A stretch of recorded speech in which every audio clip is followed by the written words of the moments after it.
Kumusta mga katips? Maraming Pilipino ang buong buhay na nagtatrabaho pero bakit tila hindi pa rin sapat ang kanilang naiipon? Madalas, hindi dahil sa kulang ang kita, kundi dahil sa mga maling desisyon sa pera na akala natin ay investment. Pero ang totoo ay unti-unti lang tayong binabaon sa hirap. Sa videong ito, tatalakayin natin ang 5 pangunahing bitag na dapat ninyong iwasan para hindi masayang ang inyong pinaghirapan. Siguraduhin na tapusin mo ang videong ito hanggang sa huli dahil sa dulo ay ibabahagi ko ang pinakamahalagang impormasyon at aral na magbabago sa iyong financial mindset forever. Huwag magpabudol, makinig ng mabuti.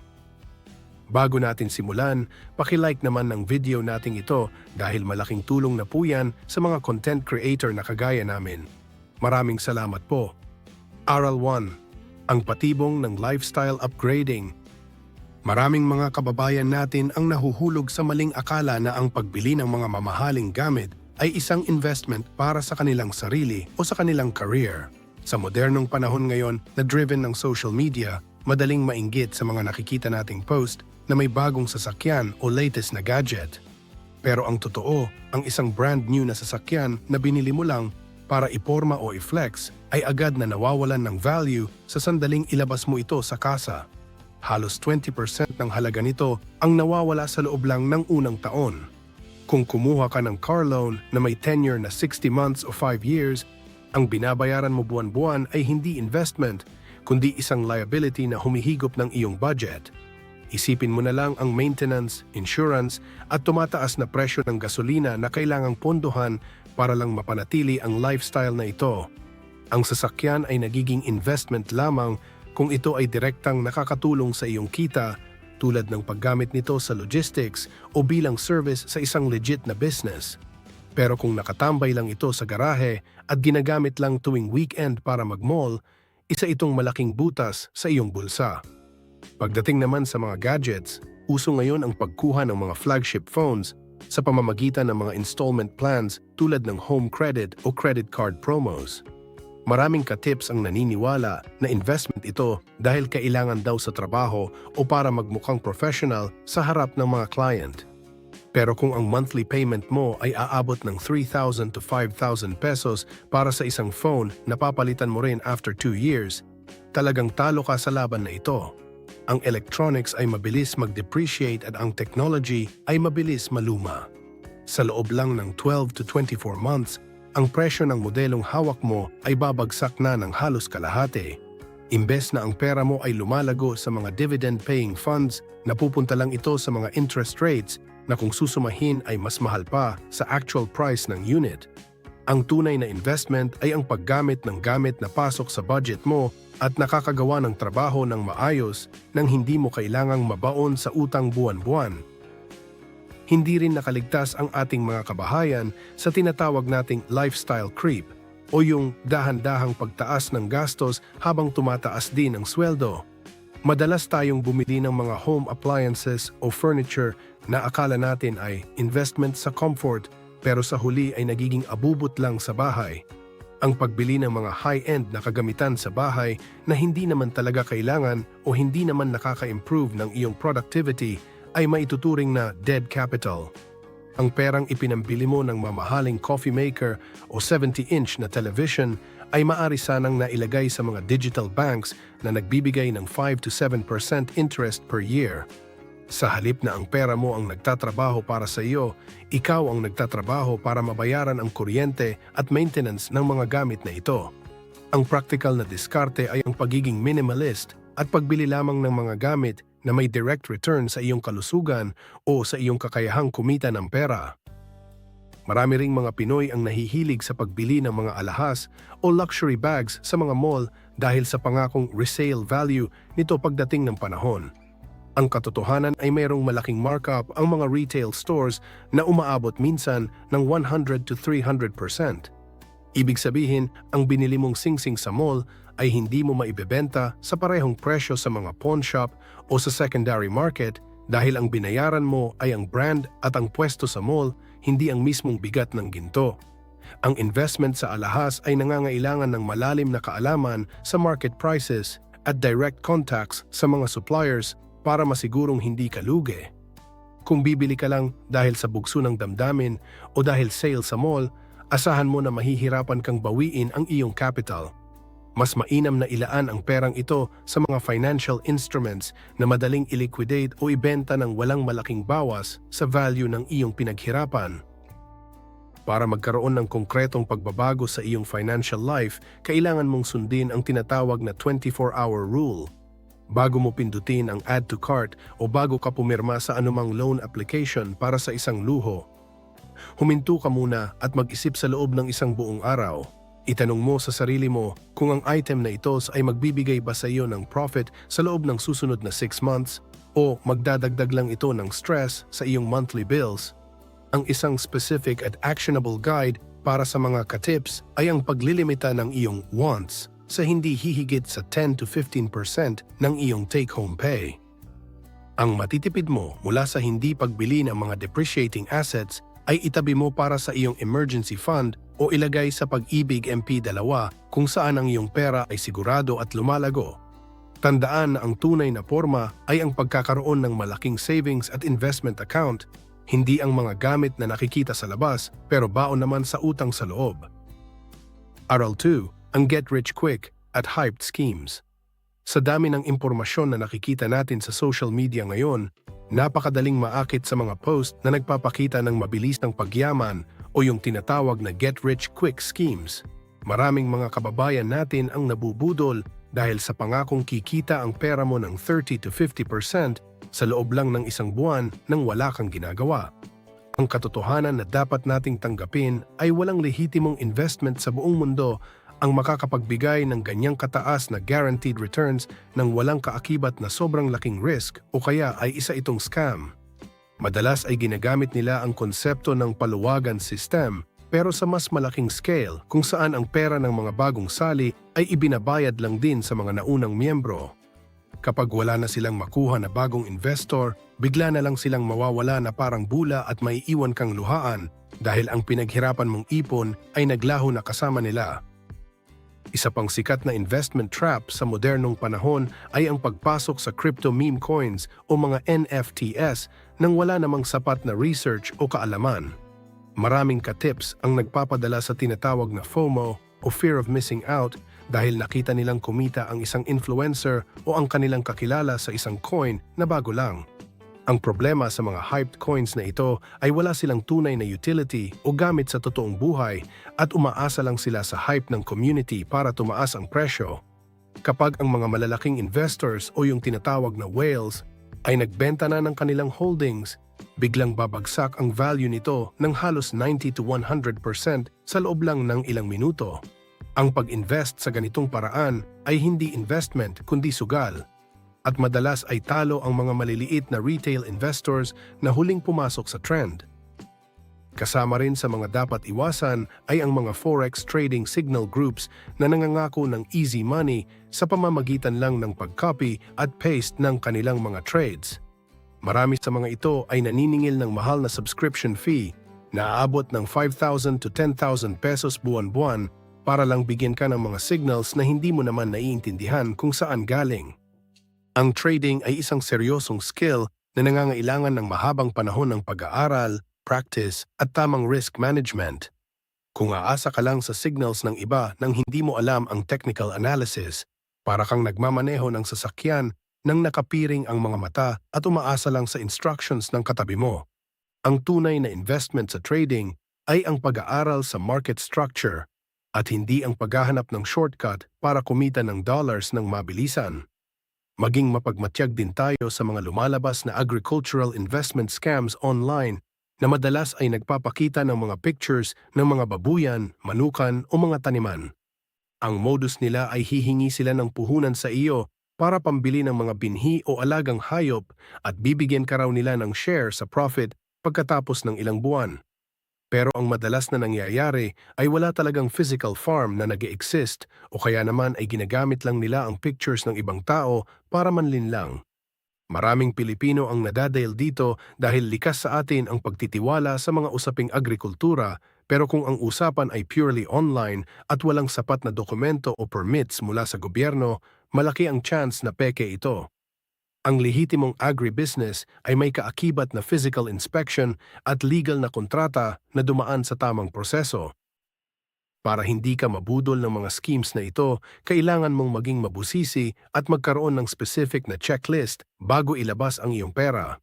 Ang pinaka-importanting actionable guide ay ang pag-check sa website ng Securities and Exchange Commission o SEC kung ang kumpanya ay mayroong secondary license para mag-solicit ng investment. Tandaan na ang business permit mula sa mayor ay hindi sapat para maging legal ang pagkuha nila ng pera sa publiko bilang investment. Kung ang investment ay nangangako ng returns na mas mataas sa 10 to 15% per year nang walang risk, ituring mo na itong red flag at huwag nang magdalawang isip na lumayo. Ang practical na paraan para lumago ang pera ay ang paglalagay nito sa mga subok na institusyon tulad ng Pag-ibig, rural banks na may PDIC insurance, o sa stock market sa pamamagitan ng mga mutual funds na pinapatakbo ng mga lisensyadong fund managers. RL3, empty education at pseudo-productivity. Sa panahon ng internet, napakadali na nating ma-access ang iba't ibang impormasyon, pero ito rin ang naging dahilan kung bakit marami sa atin ang nahuhulog sa bitag ng pagbili ng mga seminars o webinars na wala namang totoong sustansya. Maraming mga tinatawag na gurus ang nagbebenta ng mga courses na ang tanging laman ay puro motivation, mindset at mga salitang power o kaya mo yan nang walang binibigay na konkretong step-by-step process. Ang paggastos ng 5,000 to 10,000 pesos para sa isang seminar na magsasabi lang sa iyo na kailangan mong maniwala sa sarili mo ay isang malaking sayang sa pera kung hindi mo naman natutunan kung paano mag-analyze ng market, paano mag-compute ng taxes, o paano magbenta ng produkto. Ang kaalaman ay nagiging investment lamang kung ito ay nagbibigay sa iyo ng bagong skill na maaari mong pagkakitaan o gamitin para mapabilis ang iyong trabaho sa araw-araw. Isa pang problema na kinakaharap ng maraming ka-tips ay ang tinatawag na course hoarding o yung pagbili ng napakaraming online courses sa mga platforms tulad ng Udemy, Coursera o kahit sa mga local coaches pero hindi naman tinatapos o binubuksan. Akala natin ay nagiging productive tayo dahil nag-i-invest tayo sa ating utak, pero ang totoo ay naghahanap lang tayo ng dopamine hit mula sa pagbili ng bago. Kung meron kang collection ng courses tungkol sa digital marketing, graphic design, at virtual assistants pero wala ka namang sinisimulang project o hindi mo naman ina-apply ang mga lessons, sayang lang ang dollars na ipinambayad mo dito. Ang tunay na learning ay nangyayari sa paggawa, hindi sa panonood lang ng videos. Kung mananatili lang sa dashboard mo ang mga courses na yan, para ka lang bumili ng libro na hindi mo kailanman binasa habang ang pera mo ay sana nasa savings account na lang. Marami ring mga professionals ang nagbabayad ng mga annual membership fees para sa mga samahan o clubs na hindi naman nila napapakinabangan para sa kanilang career growth. Halimbawa, ang pagiging miyembro ng isang prestige club o professional organization na may bayad na 2,000 to 5,000 pesos taon-taon ay sayang lang kung hindi ka naman uma-attend ng networking events o hindi mo nagagamit ang kanilang resources para makahanap ng mas magandang opportunity. Ang investment sa networking ay dapat mayroong ROI o return on investment sa anyo ng mga bagong contacts, referrals o dagdag na kaalaman sa iyong industriya. Kung ang tanging nakukuha mo lang ay isang certificate na nakasabit sa pader pero walang nadagdag sa iyong network o sahod, mas mabuting ilaan ang perang iyan sa mga bagay na mas may direktang epekto sa iyong financial goals. Maging mapanuri rin tayo sa pagkuha ng mga advanced degrees o short courses na para lang may diploma o para lang masabi na may dagdag na titulo sa dulo ng pangalan. Sa Pilipinas, nakagawian na nating isipin na ang mas maraming diploma ay laging katumbas ng mas mataas na sahod, pero sa modernong economy ngayon, mas mahalaga na ang skills at actual results. Kung kukuha ka ng master's degree na nagkakahalaga ng 50,000 to 100,000 pesos pero hindi naman ito requirement sa promotion mo o wala namang malinaw na career path na patutunguhan, baka mas mainam na gamitin ang perang iyan bilang seed capital para sa isang maliit na negosyo. Huwag tayong maging biktima ng sunk cost fallacy kung saan patuloy tayong nagbabayad para sa edukasyon na hindi naman talaga natin gusto o kailangan. Dahil lang nasimulan na natin ito o dahil ito ang inaasahan ng ibang tao sa atin. Ang pinakamagandang actionable guide para dito ay ang konsepto ng just-in-time learning.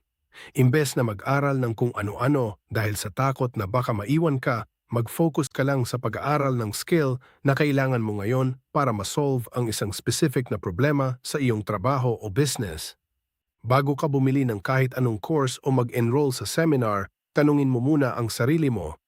Magagamit ko ba ito sa loob ng next 30 days para kumita ng pera? Kung ang sagot ay hindi, huwag mo muna itong bilhin at ilagay mo na lang ang budget mo sa iyong emergency fund. Sa ganitong paraan, masigurado mo na ang bawat pisong inilalabas mo para sa iyong self-improvement ay mayroong malinaw at mabilis na balik sa iyong bulsa habang iniiwasan ang bitag ng pagiging pseudo-productive o yung pakiramdam na busy ka pero wala ka namang nararating. Aral 4. Insurance na hindi angkop sa needs. Sa ating kultura, madalas nating marinig na ang insurance ay para sa kinabukasan, pero ang katotohanan ay marami sa ating mga katips ang kumukuha ng mga policies na hindi naman talaga akma sa kanilang sitwasyon. Ang pinakasikat na halimbawa nito ay ang VUL o Variable Universal Life Insurance, kung saan ang isang bahagi ng iyong binabayaran ay napupunta sa insurance at ang isa naman ay sa investment. Marami ang nabubudol dito dahil sa pangakong yayaman ka habang insured ka. Pero hindi nila alam na sa unang 5 years ng iyong policy, halos lahat ng binabayad mo ay napupunta lang sa commission ng agent at sa management fees. Kung ang layunin mo ay palaguin ang pera mo, mas mainam na ihiwalay ang investment sa insurance dahil ang investment component ng VUL ay madalas na mas mababa ang kinikita kumpara kung ikaw mismo ang maglalagay nito sa mga low-cost index funds o sa Pag-ibig MP2. Isa pang pagkakamali ay ang tinatawag na over-insuring o ang pagkuha ng napakamahal na life insurance kahit wala ka namang dependents o mga taong umaasa sa iyong sahod. Kung ikaw ay single, walang anak, at walang sinusuportahang magulang, hindi mo kailangan ng multi-million pesos na life insurance coverage dahil wala namang maghihirap financially kung mawala ka man. Sa halip na ubusin ang budget mo sa life insurance premiums, mas praktikal na kumuha ng health insurance o critical illness coverage na ikaw mismo ang makikinabang habang ikaw ay nabubuhay. Maraming Pilipino ang insured nga sa kamatayan pero wala namang pambayad sa hospital bills kapag nagkasakit. Kaya ang ending ay nangungutang pa rin sa mga kamag-anak o lumalapit sa gobyerno para sa tulong. Dapat din nating bantayan ang mga educational plans na hindi nag-a-adjust sa inflation o sa bilis ng pagtaas ng presyo ng tuition fees sa ating bansa. Maraming magulang ang kumuha ng plans noon na akala nila ay sapat na para sa kolehiyo ng kanilang anak.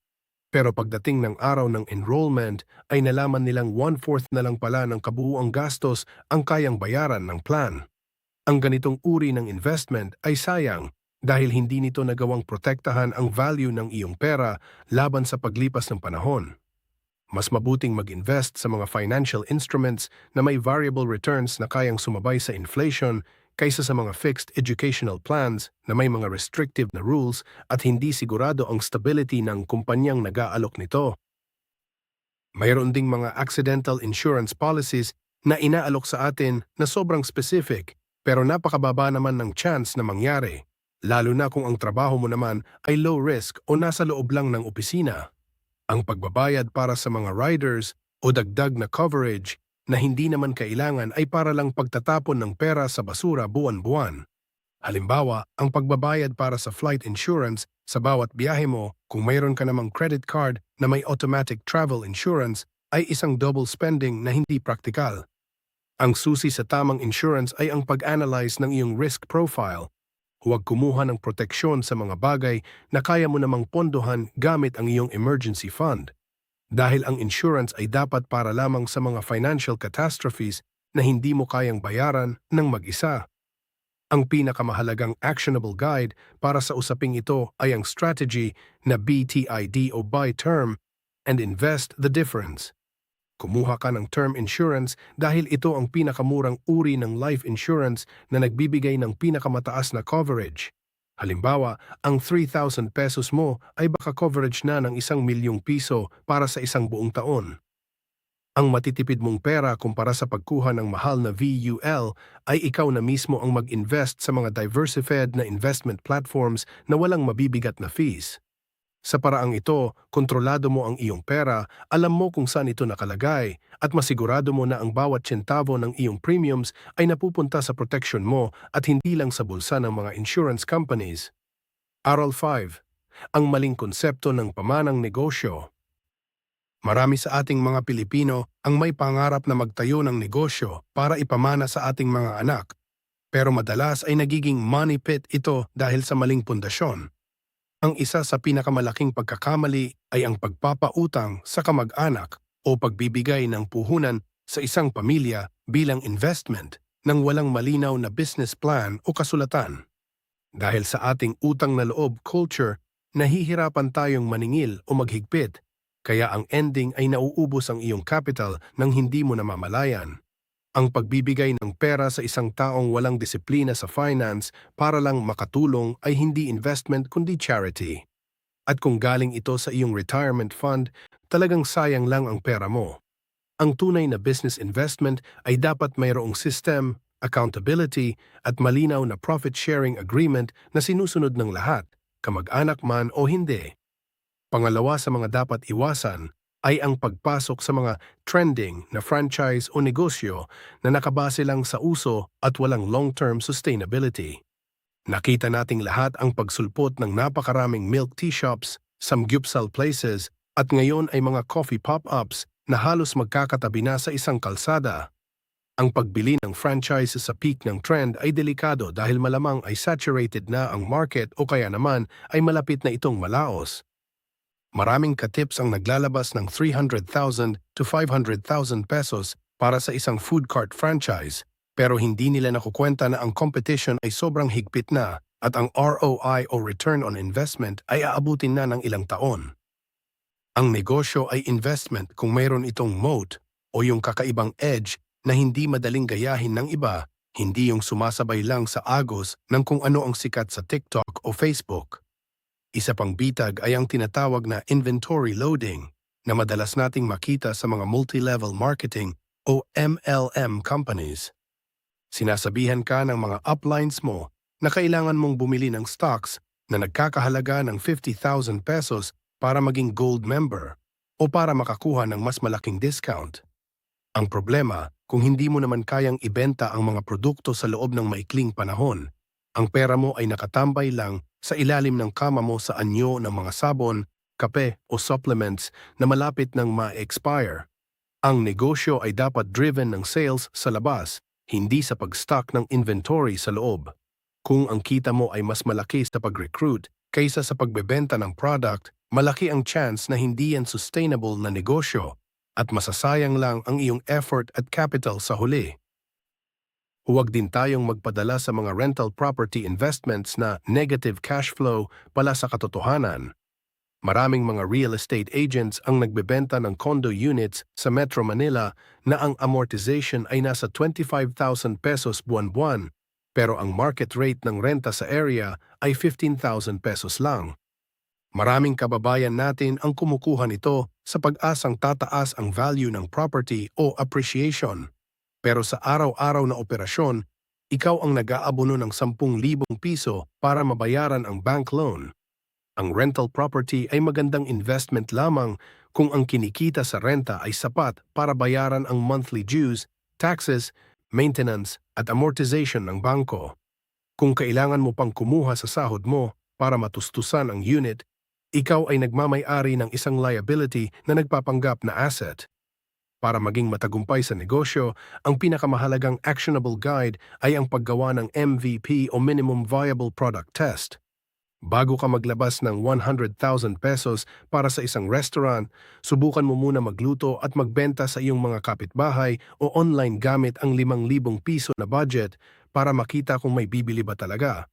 Ang practical na paraan ay ang pag-scale ng negosyo base sa kinikita nito, hindi base sa laki ng iyong utang o savings. Huwag kang mag-invest sa negosyong hindi mo kayang patakbuhin ng wala ka. Kung ang business ay titigil kapag hindi ka nakatayo sa pwesto, wala kang negosyo, mayroon ka lang self-employed job. Siguraduhin na ang bawat pisong inilalagay mo sa negosyo ay may malinaw na daan para bumalik at lumago, para sa huli, ang ipapamana mo sa susunod na generation ay isang matatag na sistema at hindi isang sakit sa ulo na kailangang bayaran. Bilang pagtatapos, ka-tips, laging tandaan na ang pinakamahalagang investment na maaari mong gawin ay ang investment sa iyong sariling kaalaman at tamang mindset. Ang pagkitang pera ay nangangailangan ng pawis at sakripisyo, kaya huwag nating hayaan na mapunta lang ito sa mga bagay na walang saysay o sa mga mabilisang paraan na kaduda-duda. Ang tunay na yaman ay hindi nasusukat sa ganda ng iyong sasakyan o sa dami ng iyong mamahaling gamit, kundi sa kapayapaan ng isip na dulot ng pagkakaroon ng sapat na ipon at proteksyon para sa iyong pamilya. Maging mapanuri sa bawat pisong inilalabas. Huwag magpadala sa uso, sa presyur ng ibang tao o sa tamis ng salita ng mga nagnanais lang makuha ang iyong pera. Ang disiplina sa pagpili ng tamang investment ang magsisilbing pundasyon ng iyong financial freedom. Simulan mo nang baguhin ang iyong pananaw ngayon para sa mas maliwanag at masaganang bukas. Maraming salamat sa panonood at tandaan, ang tamang diskarte sa buhay ay nagsisimula sa tamang impormasyon. Paki-like ang videong ito kung nagustuhan ninyo, mag-comment sa baba kung ano ang natutunan nyo dito, at para sa mga iba pang content like this, mag-subscribe kayo sa ating YouTube channel, Ang Tips in Life. Maraming salamat. Disclaimer: ang lahat ng impormasyon na ibinahagi dito ay para sa edukasyon at inspirasyon lamang. Ito ay hindi financial advice.